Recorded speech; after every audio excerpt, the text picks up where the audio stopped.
He was one of the most feared figures in the streets of Philadelphia. He was incarcerated over 50 times according to police reports.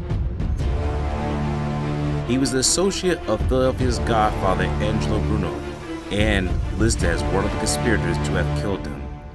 This is the story of Frank the Barracuda Sindone.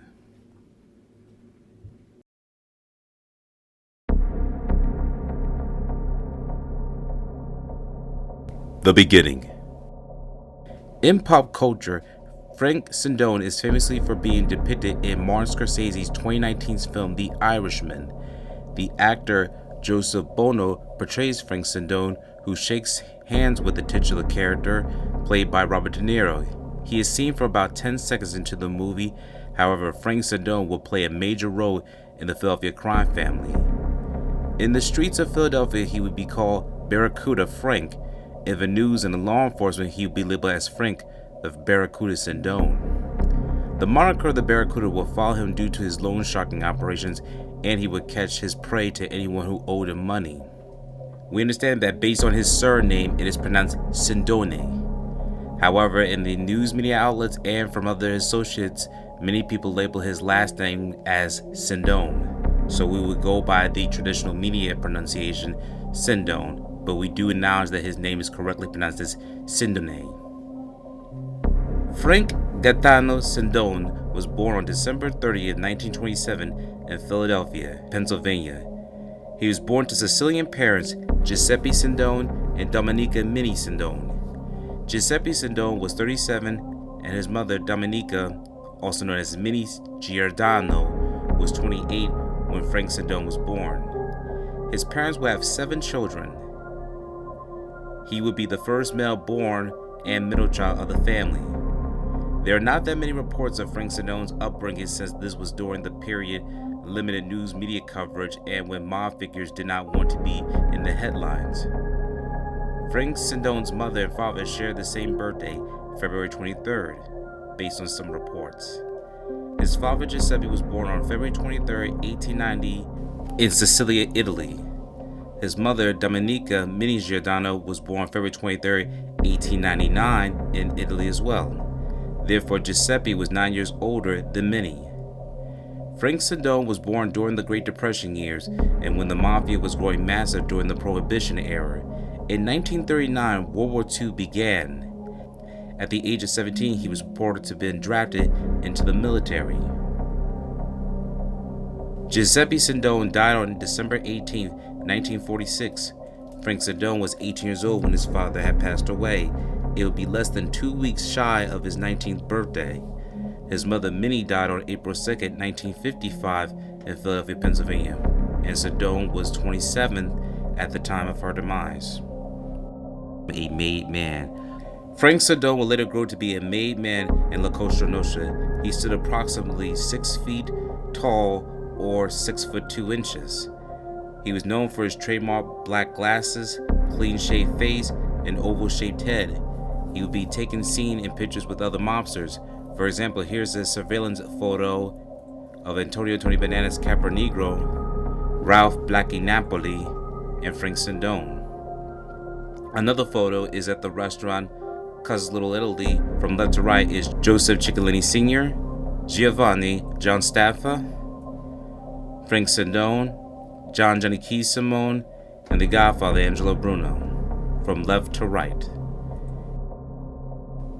He would later be known as a mafia loan shark extraordinaire who controlled a very large gambling and loan sharking operations in Philadelphia's criminal underworld. He would be a businessman owning a few stores. Here's the footage of his home at the time of his life and death.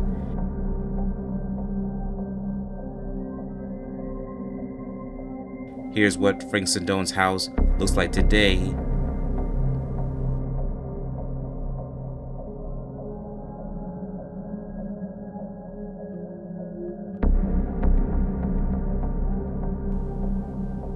Here is Frank Sindone's other business, Frank's Cabana Steak, on 10th and Moyamensing Street.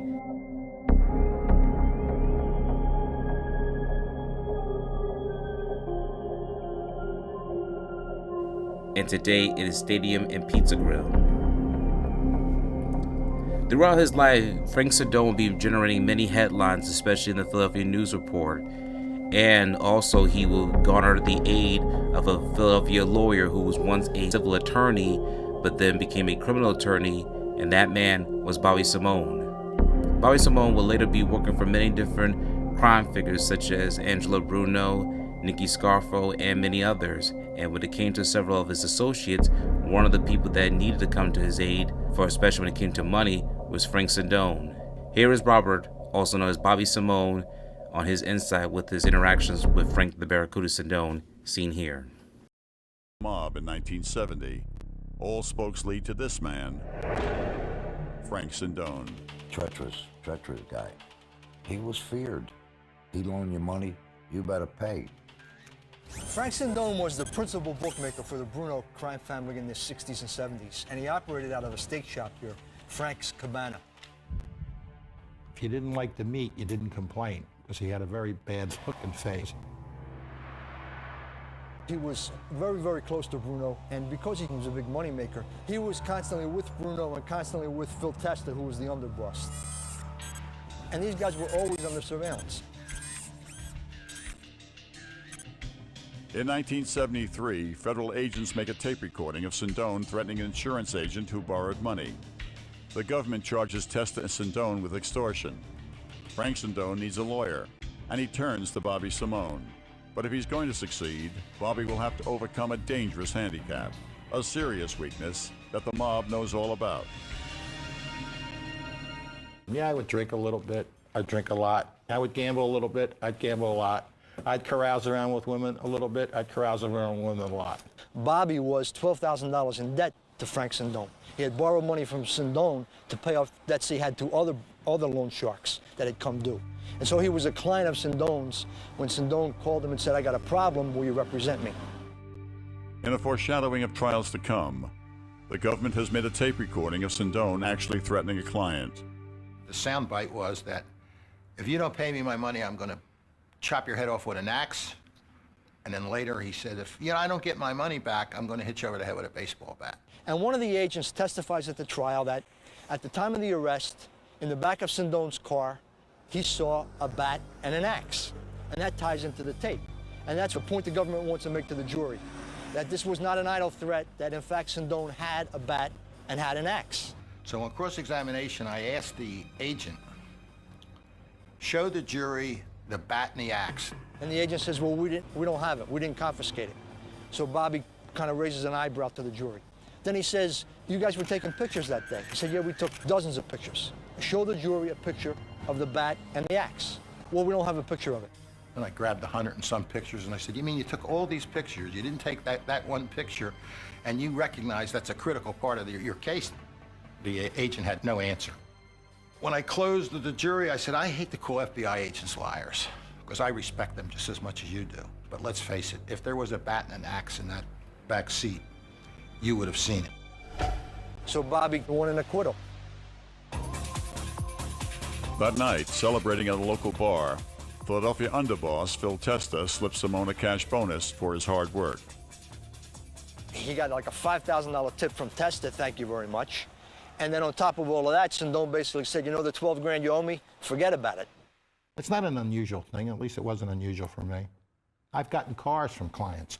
That's the kind of stuff that kind of goes beyond what a lawyer-client kind of relationship. And I mean, I think Bobby became a part of that lifestyle. Simone's greatest reward for his defense of Frank Sindone is an endorsement from Philadelphia's mob boss, Angelo Bruno. The phone rang at my house. Mr. Bruno said, Bobby, I want to thank you for saving my friend's life. He said, I told him not to use you, but I was wrong. He said, you've got a friend for life in me. Then he said, stop gambling, and he hung the phone up. I only wish I had followed his advice.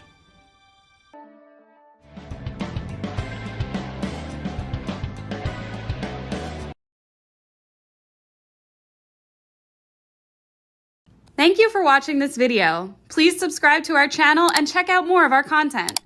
Feel free to give your feedback and suggestions on what we should do next in the comments.